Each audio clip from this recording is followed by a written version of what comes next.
हे friends ये video Bharat में रहने वाले पूरे सो कॉल्ड जेन जी या फिर आज के नौजवानों के लिए है।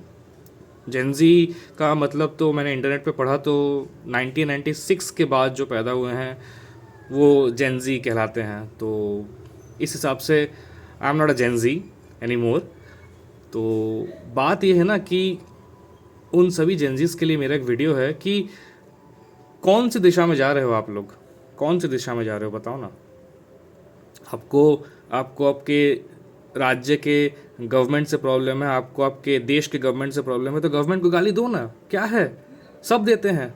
इससे पहले जितनी सरकारें थी सब ने गालियां खाई है, सब ने गालियां खाई है। तो आप क्यों नहीं देंगे गाली? उस समय लाल बहादुर शास्त्री तक ने भी गालियां खाई हैं, पीवी नरसिम्हा राव ने भी गालियां खाई हैं, अटल बिहारी वाजपेयी ने भी गालियां खाई हैं।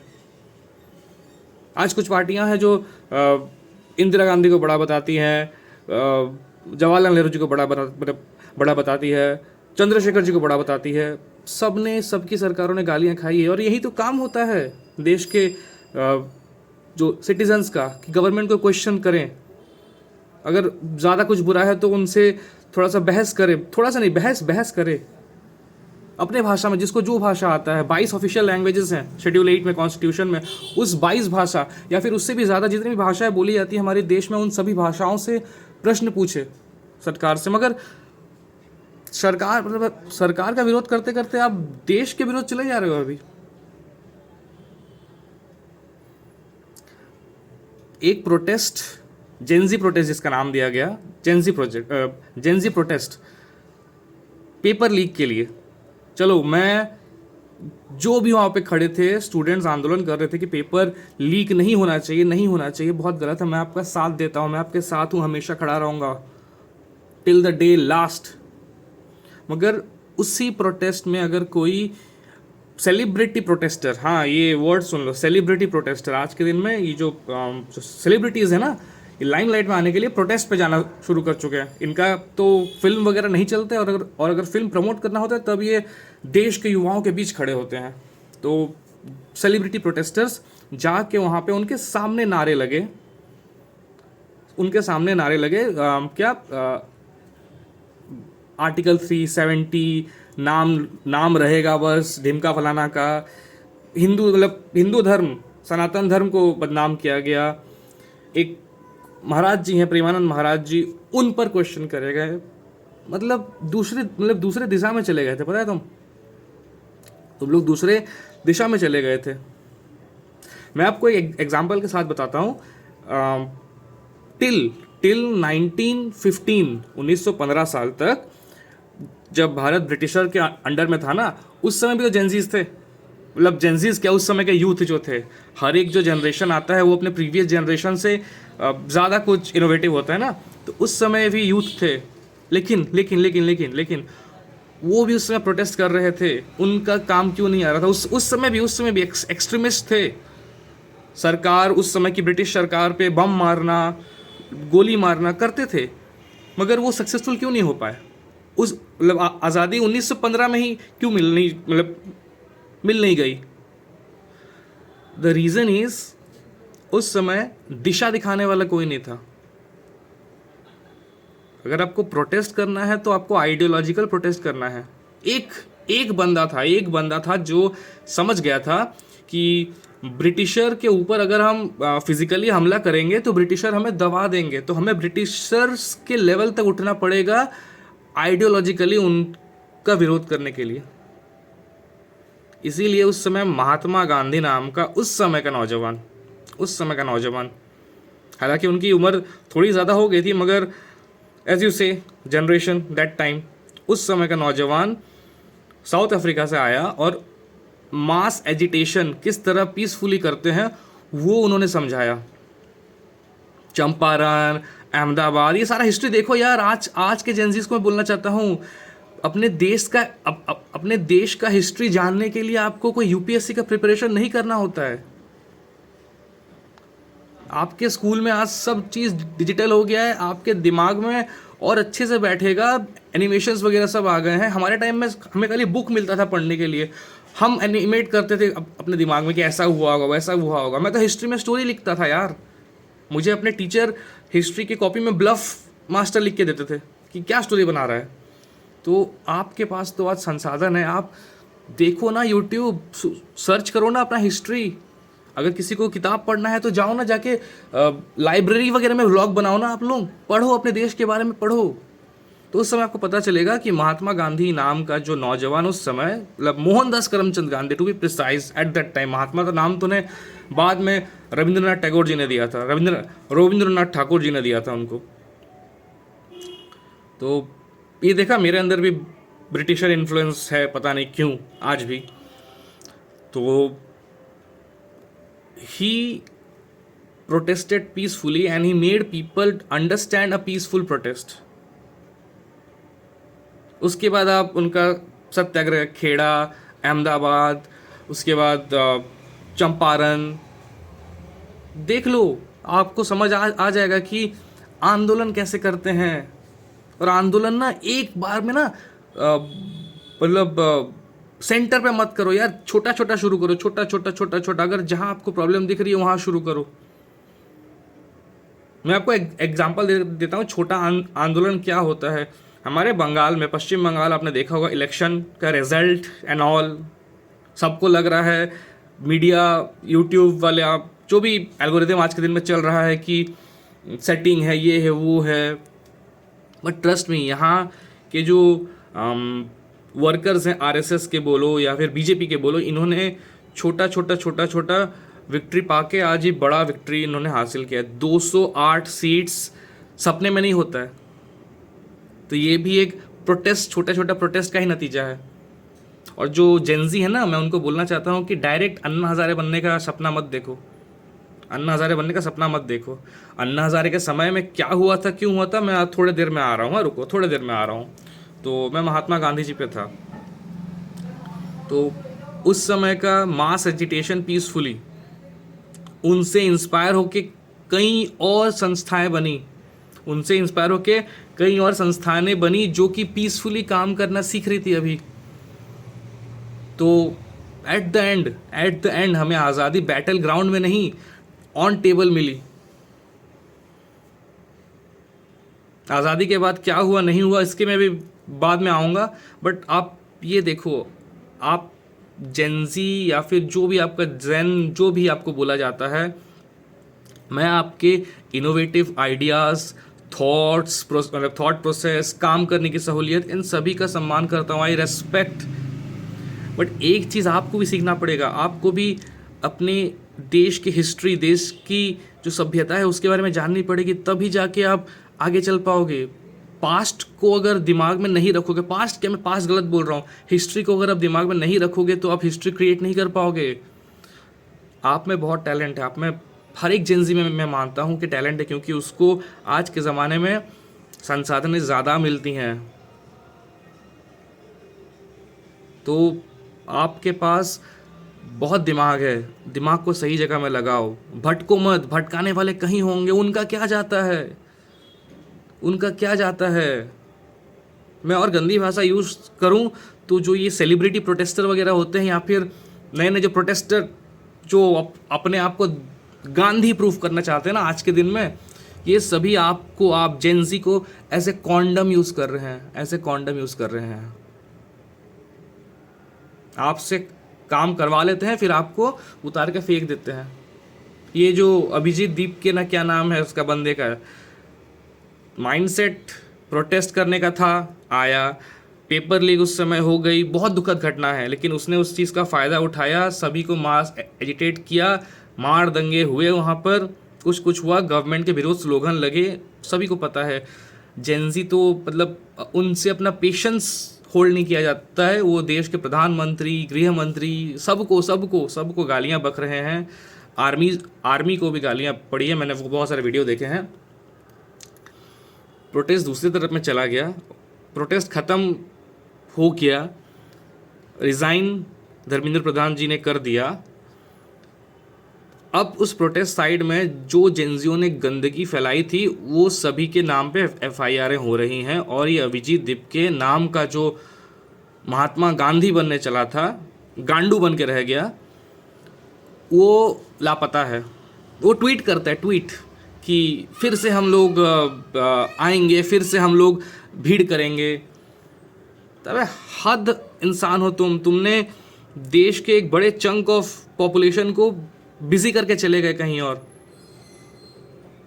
अगर तुमको प्रोटेस्ट करना है पूरा करो, बहुत चीज़ें हैं, मतलब बहुत चीज़ें हैं यहाँ पे प्रोटेस्ट करने लायक, छोटे छोटे लेवल पे। सही मुद्दों के साथ सही लोगों के साथ प्रोटेस्ट करो, हम भी तुम्हारे साथ में खड़े होंगे। मगर सही लोग तुम ले लोगे, सही मुद्दे तुम ले लोगे, मगर प्रोटेस्ट के नाम पे तुम देश विरोधी काम करोगे, डंडा पहले हम मारेंगे, डंडा पहले हम मारेंगे। और जो ऑपोजिशन के जो पार्टीज है ना, खास करके जो मेनली कांग्रेस, समाजवादी पार्टी, उनको मैं बोलना चाहता हूं कि जेंजी हिस्ट्री देखती नहीं, इसका मतलब ये नहीं कि अब हिस्ट्री बदल सकेंगे। हिस्ट्री में क्या हुआ था, आप लोगों की सरकारें इनएफिशिएंट थी बोल के उस समय वोट बीजेपी को गया था, ये बात आप समझ लो। मैं जेंजी को बताना चाहता हूँ, ये जो अभी आप जो कॉमनवेल्थ गेम्स देख रहे हैं ना, सभी को मज़ा आ रहा है कॉमनवेल्थ गेम्स देखने का, इंडिया मेडल ला रहा है, बहुत बढ़िया। कॉमनवेल्थ गेम्स सबसे प्रथम भारत में 2010 में हुआ था, 2010 में। मैं young, I was like watching sports, मज़े आते थे देखने के लिए, ठीक है। ये मेडल टैली बढ़ रहा है, इंडिया compete कर रहा है। India around that time around 36 gold, if I am not wrong, correct me, 36 gold medal लाया था। तो it was a proud moment. ये जो उस समय की सरकार थी ना, दिल्ली में शीला दीक्षित जी की सरकार थी और सेंटर में यूपीए की सरकार थी, इन्होंने कितने करोड़ का गफला किया था कॉमनवेल्थ गेम्स में, आप जाके देख लो। गफला भी ऐसा कि अभी सुनने पे ना शर्म आ जाए। इन्होंने जो टॉयलेट पेपर होता है ना, टॉयलेट पेपर, मेरे पास तो स्पेयर रखा होता नहीं है, जो भी है, नैपकिन वगैरह जो होते हैं, उस समय एक पैकेट अगर नैपकिन में 50 नैपकिन होते थे, एक पैकेट अगर उस समय का, अगर मैं एक बता रहा हूँ, 10 रुपये आते थे ना, तो वो नैपकिन का पैकेट उस समय इन्होंने एक नैपकिन का पैकेट 200 से 250 रुपये में बेचा था।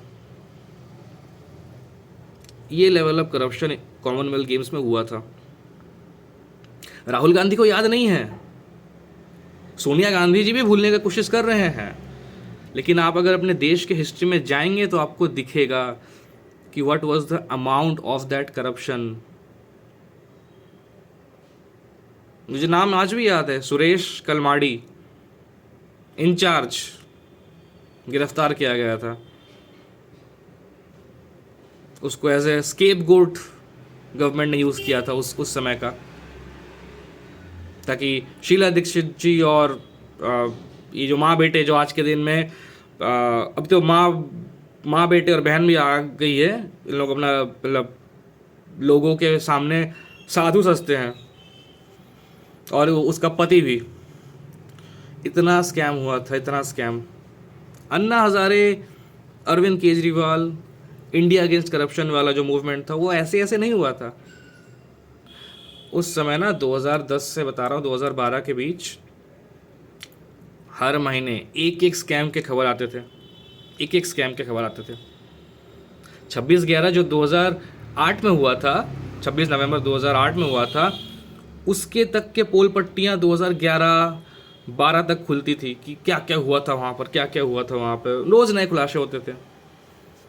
किसी भी आतंकी हमले में पाकिस्तान का हाथ है, यह मीडिया तक को बोलने में 6 महीने लग जाते थे।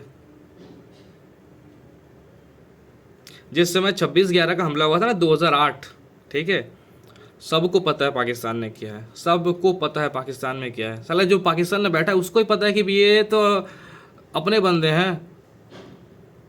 Indian government took a hell lot of time to admit this कि वो पाकिस्तानियों ने किया था, और वो भी डायरेक्टली पाकिस्तानी नहीं बोला था, आईएसआई। उस समय के जो जो टेररिस्ट ऑर्गेनाइजेशन थे ऐसे नाम लेते थे, मतलब इट वाज लाइक बाप का नाम ले रहे हैं तो पापा तो अब्बा बोल के ले रहे हैं, डायरेक्ट बाप का नाम नहीं बोल रहे हैं कि पाकिस्तान ने किया था। इस तरह के छिचोरे थे उस समय के गवर्नमेंट। मनमोहन सिंह को तो इन्होंने काम नहीं करने दिया था यार। आपको लगता होगा कि आज के जो 30, 35, 40 साल के लौंडे हैं ना, ये नरेंद्र मोदी से इतना प्यार क्यों करते हैं? आपको लगता ही होगा कि नरेंद्र मोदी में इतना, ये क्या है नरेंद्र मोदी में जो इनसे प्यार करते हैं? मैं बता रहा हूँ भाई, देश के हर एक प्रधानमंत्री से हम प्यार करते हैं। उस समय भी करते थे मनमोहन सिंह जी से, अभी भी करते हैं नरेंद्र मोदी जी से, आगे भी जो प्रधानमंत्री होंगे, मैं लिख के देता हूँ, जो प्रधानमंत्री होंगे उससे प्यार करेंगे। लेकिन ये जो माँ बेटे हैं ना, राहुल गांधी और इनकी माता जी सोनिया गांधी जी, मनमोहन सिंह को इन्होंने जोकर बना कर रखा था, जोकर। आप अगर मिस्टर बारू जो उनके सेक्रेटरी थे, उनका अगर आप एक्सीडेंटल प्राइम मिनिस्टर किताब पढ़ोगे ना, अगर आप फिल्म भी देखोगे ना, मैंने पहले किताब कोट किया ताकि आजकल तो लोग प्रोपागेंडा नाम का चिल्लाते हैं ना, तो अगर आप किताब भी पढ़ेंगे ना एक्सीडेंटल प्राइम मिनिस्टर, या फिर वो फिल्म ही देखेंगे ना, आपको पता चलेगा कि मनमोहन सिंह को इन्होंने जोकर बना कर रखा था, जोकर। ठीक है, उस समय जब हम स्कूल में पढ़ते थे तब मनमोहन जी देश के प्रधानमंत्री हुआ करते थे। 2000 मैं 5, 6, 7 की बात करता हूँ। सब एक जोक सर्कुलेट होता था कि देश तो औरत चला रही है, ये तो कठपुतली बना हुआ है। अब अगर उस समय के जो कॉमेडी शोज आते हैं ना, वो भी अगर आप उठा के देख लो ना, तो मनमोहन सिंह को एज ए जोकर प्रेजेंट किया जाता था, as a joker. Manmohan Singh पे जोक मारे जाते थे, जोक।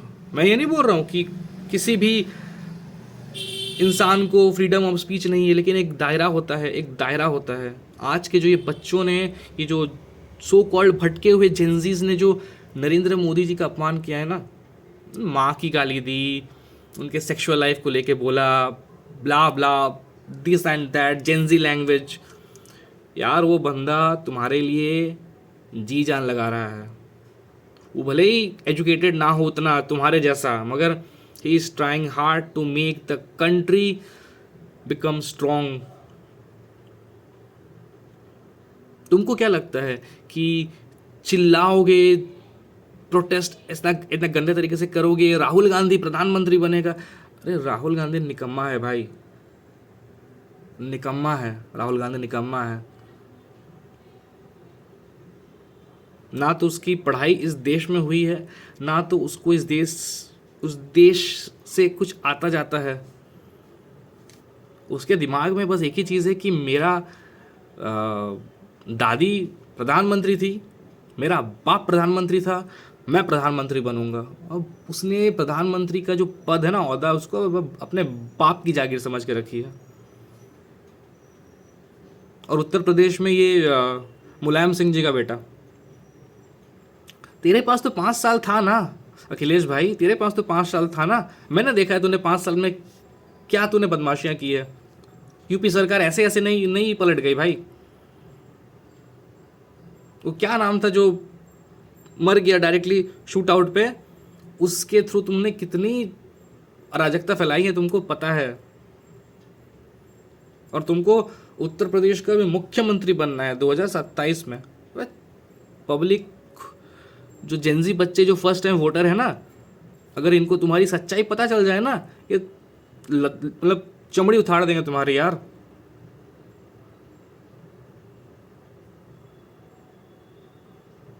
तुम्हारे पास समय था, तुम 2017 में तुमको चेंज कर दिया गया था। 2017 से 27 तुम्हारे पास समय था कि तुम सही दिशा में जाओ, लेकिन नहीं, तुमको सही दिशा में नहीं जाना है। तुमको ऐसे ये इंडी गठबंधनों के साथ हाथ मिलाना है यार। तुम्हारे पास समय था, तुम पढ़े लिखे थे। अखिलेश तुम पढ़े लिखे थे, आपकी पत्नी जी भी पढ़ी लिखी हैं, लेकिन आपने क्या किया, अपने उस अर्जित किए हुए शिक्षा से आप गलत दिशा में चले गए। अरे अखिलेश भाई, टीपू भाई, क्या हो गया, क्यों नहीं हो रही? ये राहुल गांधी वांधी के चक्कर में मत पड़ो, गद्दी मिलेगी और गालियां भी। मत पड़ो, अगर खाली गद्दी चाहिए तो देखो भाई, देख लो।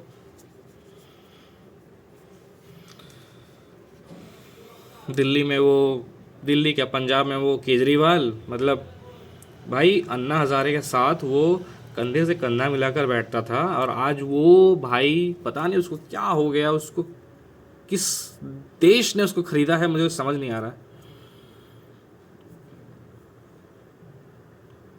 तो वीडियो बड़ा लंबा हो रहा है, होने दो। आज मेरे मन की बात हो रही है और आप मुझे देख भी पा रहे हो।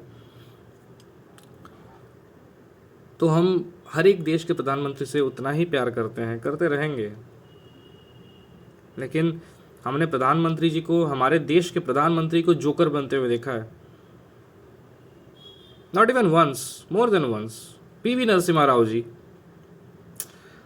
यार जेनजी, अगर तुमको पता चले कि पीवी नरसिम्हा राव जी जो देश के प्रधानमंत्री थे, उनके देहांत पर ये माँ बेटे जो आज फुदक रहे हैं कांग्रेस कांग्रेस कांग्रेस, ये उनका अंतिम यात्रा बोलो या फिर अंतिम श्रद्धांजलि या फिर अंतिम जो भी करते, जो भी बोलते हैं,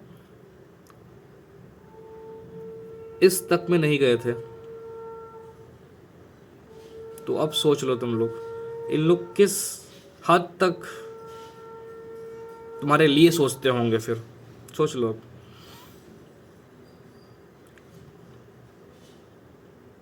मैं आपको 2005-06 की बताता हूँ कि टीवी में, तब न्यूज़ चैनल में कैसे राहुल गांधी को प्रोजेक्ट किया जाता था। इट वॉज लाइक ना कि राहुल गांधी मतलब देश के राजा या रानी के बेटे हैं, वो विदेश से लौट के आए हैं, वो देश के लोगों के साथ मतलब हाथ मिला रहे हैं, बैठ रहे हैं उनके बीच में, ऐसे तब नैरेटिव चलाया जाता था। तब तो बीजेपी ने बोला नहीं था कि गोदी मीडिया है, गोदी मीडिया है, नहीं, तब तो आप तो तब सब चीज़ करते थे राहुल गांधी को फेमस करने के लिए। क्या हो गया अब?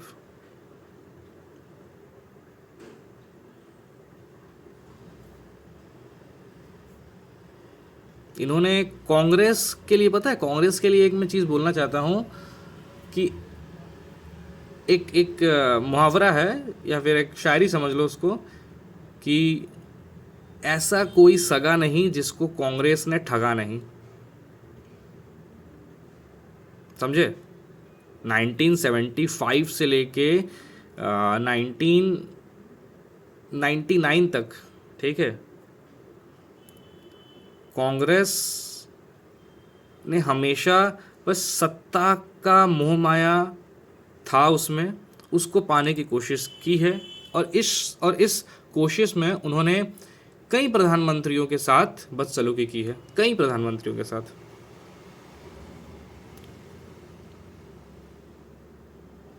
Starting from, if I have to tell you, Chandrashekhar ji, Gujral ji, फिर पीवी नरसिम्हा राव जी, मनमोहन सिंह जी का नाम तो मैंने ले ही लिया, देवेगौड़ा जी, एचडी देवेगौड़ा जी, फिर अटल बिहारी वाजपेयी जी के साथ तो उन्होंने, मतलब क्या ही बोलूं, बस एक वोट से सरकार गिरा दी थी सत्ता में आने के लिए, बस मतलब समझो। लेकिन नरेंद्र मोदी जी से ना ये लड़ नहीं पा रहे, इनसे हो नहीं रहा है, क्योंकि उस समय के जितने भी कुबुद्धि वाले कांग्रेस में थे ना, वो सब बूढ़े हो चुके हैं, अभी बुढ़े हो चुके हैं, अभी उनको जस्ट अपना आराम पसंद है, उनसे नहीं होगा। और मनमोहन सिंह जी जब प्रधानमंत्री थे ना, उनका सम्मान कैबिनेट के मिनिस्टर्स नहीं करते थे उनके खुद के, स्टार्टिंग फ्रॉम प्रणब मुखर्जी जी। जी हाँ, सही सुना, प्रणब मुखर्जी। ये भी कैबिनेट की मीटिंग में तो छोड़ो, काउंसिल ऑफ मिनिस्टर्स की मीटिंग तक में भी इनको सम्मान नहीं मिलता था। विदेशी अगर कोई भी डेलीगेट आता था ना मीट पर प्राइम मिनिस्टर के, सोनिया गांधी जी से पहले मिलना होता था, तब जाके प्राइम मिनिस्टर से मिल रहे हैं। तो सच बताऊं तो 2004 से लेके 2014 तक, 26 मई 2014 तक बस एक केयर टेकर गवर्नमेंट चलती थी। मनमोहन सिंह जी को ऐसे कठपुतली बैठा दो और बस अपना चलाते रहो, चलाते रहो, चलाते रहो। अलायंस उस समय की भी बकवास, मतलब बकवास टू द पावर इन्फिनिटी। उनमें से कुछ तो आज जो गवर्नमेंट है उनकी अलायंस है। तब भी इन लोग इतना बेशर्मी से प्रधानमंत्री जी को ऐसे जोकर बना के रखे थे इन्होंने। लेकिन नरेंद्र मोदी जी से तो ये उलझ नहीं पाएंगे, इसीलिए अब ना, पता है, ये नरेंद्र मोदी को तोड़ने का कोशिश कर रहे हैं इमोशनली। अरे भाई, जो बंदा 75 साल का है, जिसकी माता जी इस दुनिया में नहीं है, कुछ ही सालों पहले उनका देहांत हुआ था, आप उसको 75 साल के उस बुढ़े इंसान को, मुझे यूज़ करना पड़ रहा है ये वर्ड बुढ़े, क्योंकि आपको समझ आएगा ना तभी, आप तो जेनजी हो। मैं अगर वृद्ध बोलूंगा तो बोलोगे कि भाई क्या बोल दिया, वृक्ष बोल दिया, क्या बोल दिया। तो उस 75 साल के वृद्ध को ना, जब आप माँ की गाली दे रहे हो ना, गलत इशारे कर रहे हो ना, कहीं जाके मुझे लगता है कि डंडा आप पे पड़ना चाहिए। आपको क्या लगता है कि नेपाल में जो हुआ, श्रीलंका में जो हुआ, बांग्लादेश में जो हुआ, उस स्थिति में आपकी देश है क्या? आपको नेपाल से इंस्पिरेशन लेना है ना। मैं बता रहा हूं, नेपाल में डेमोक्रेसी ही 2008 से शुरू हुई है। डेमोक्रेसी, जो ये वर्ड है डेमोक्रेसी, 2008 से शुरू हुई है। अब 8 से लेके 25 तक का हिसाब लगा लो कितना साल होता है। उतने साल भी उनकी डेमोक्रेसी ठीक से टिक नहीं पाई, इतना बड़ा उलटफेर हो गया।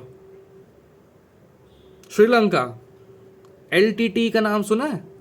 नहीं सुना तो गूगल कर लेना। आज के दिन भी श्रीलंका में जगह जगह पर माइनॉरिटी मेजोरिटी के बीच दंगा होता है।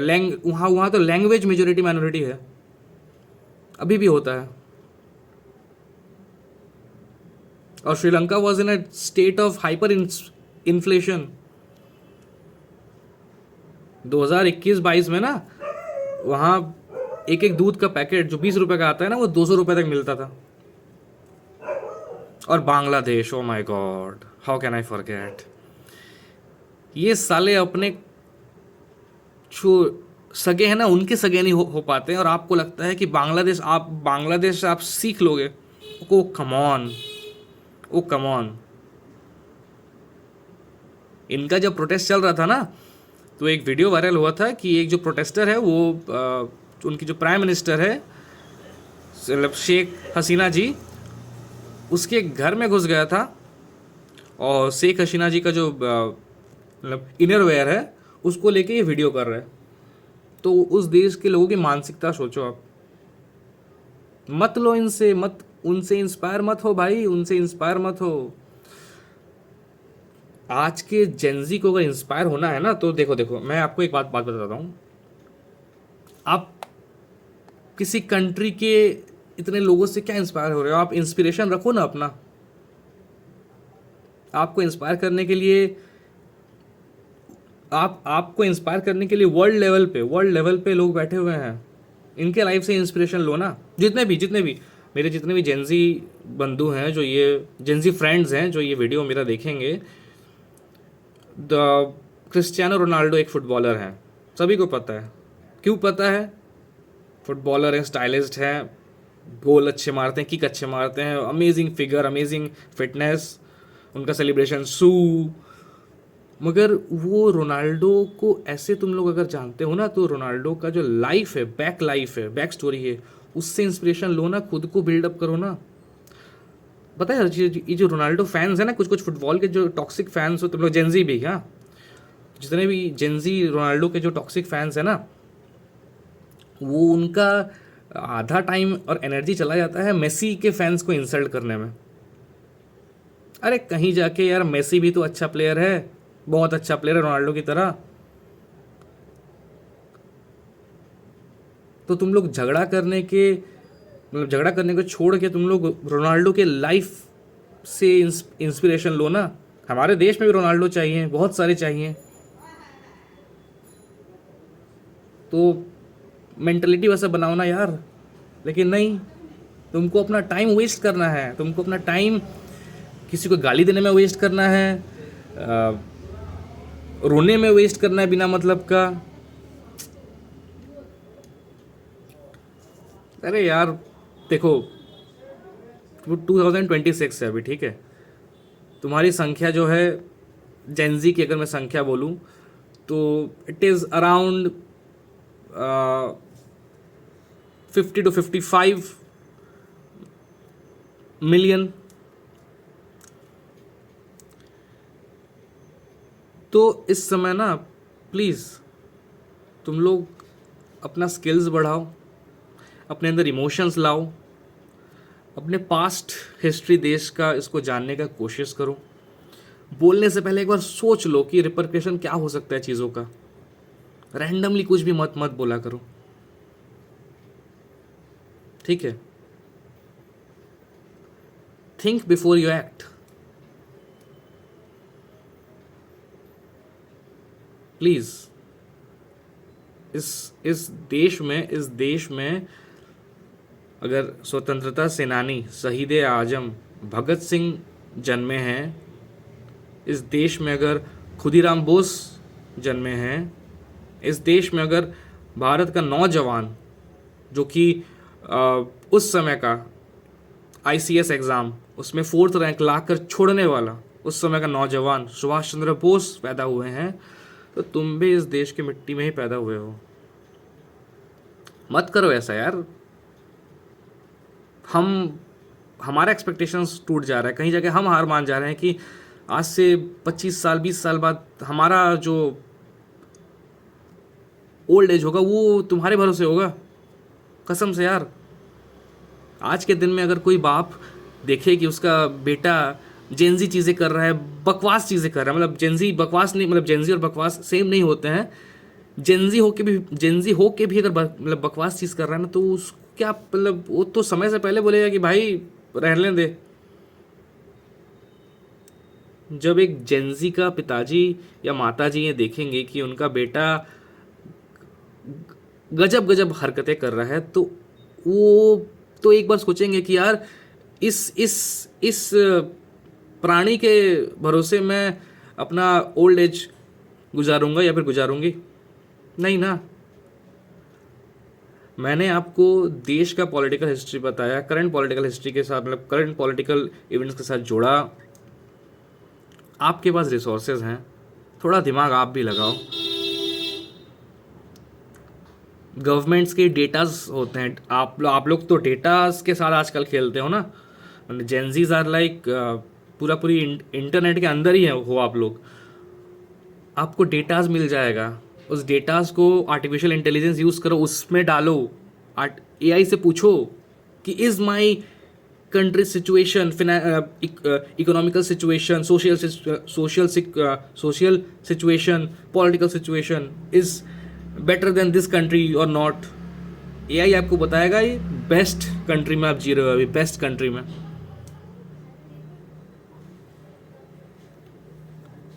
अमेरिका से बड़ा आपको कंपेयर करने का शौक है ना। अमेरिका में जाओ, पैसे जुगाड़ करके रह के देखो। सबसे पहला जो आघात है ना, वो आपके पॉकेट में पड़ेगा, फिर पॉकेट से दिल में पड़ेगा। साला अमेरिका बनने के चक्कर में भारत नहीं रह पा रहे हो तुम लोग। भारतीय तो बाद में बनोगे तुम लोग। बहुत बोल लिया, बहुत बोल लिया, बहुत बोल लिया, बहुत ज़्यादा बोल लिया, मुझे पता है, लेकिन ये दरकार था आपको। ठीक है, वो ये दरकार था, आप लोगों को ये दरकार था। तो मेरी अगर बातें थोड़ी सी भी दिमाग में घुसी होंगी तो सोचना फिर से, और एक बार सोचना। वीडियो को अगर और एक बार देखने का मन नहीं है तो क्लिप्स जो है मेरे वीडियो के वो देखते रहना, कुछ कुछ क्लिप्स। लेकिन यार, India that is Bharat needs Gen Z. Trust me, India that is Bharat need Gen जीज।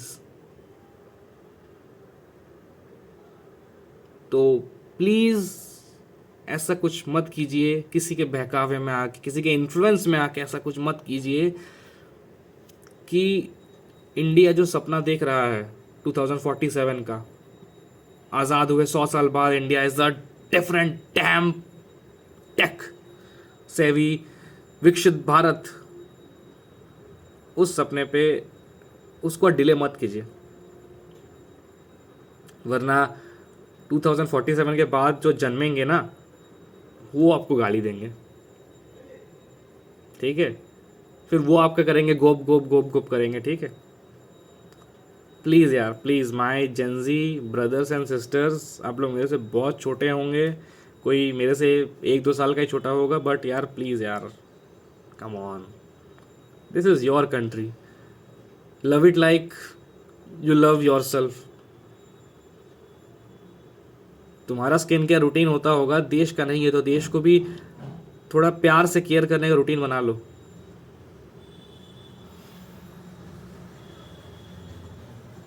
इस देश में कोई भी किसी भी धर्म का है, जाति का है, it doesn't matter any more. ये देश आपका है, दैट मैटर्स। संविधान है, अदालत है, आपके विभिन्न धर्मों की ग्रंथ हैं, किताबें हैं, सब आपको रास्ता दिखा रही हैं, मगर आप प्लीज़ थोड़ा सा सब्र करके, पेशेंस रह के आगे बढ़ना सीखो, किसी के इन्फ्लुएंस में मत आओ।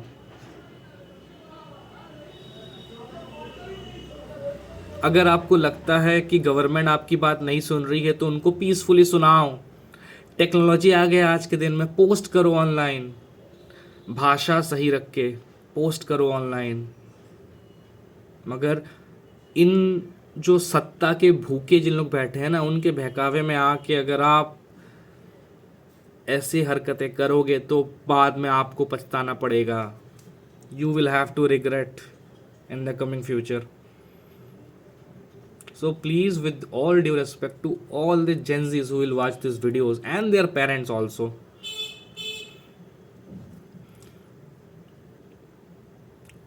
देश सबसे बड़ा है, उसके बाद देशवासी बड़े हैं, उसके बाद कहीं जाके नंबर आता है गवर्नमेंट का। Government is just like our child, ये समझ लो। एक सोशल कॉन्ट्रैक्ट के माध्यम से, चाइल्ड नहीं, तुम पार्टनर समझ लो, ऐसे गवर्नमेंट को ऐसे पार्टनर समझ लो, फ्रेंड समझ लो यार, मित्र समझ लो।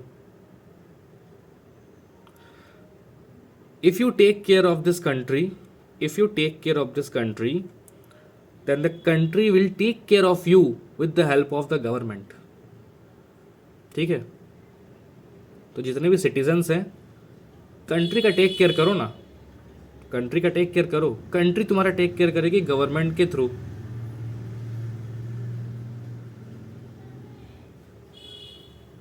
जेंजीज जो हैं, टेक्नोलॉजी का यूज़ करिए, पढ़िए, अपने अंदर स्किल्स आप में फूट फूट के भरा हुआ है, पढ़िए, फैक्ट्स लाइए, नॉलेज लाइए, और देश को आगे लेके जाइए। देश को ज़रूरत है भाई, समझदार जेंजी की देश को ज़रूरत है। With this, bye, take care and love the country.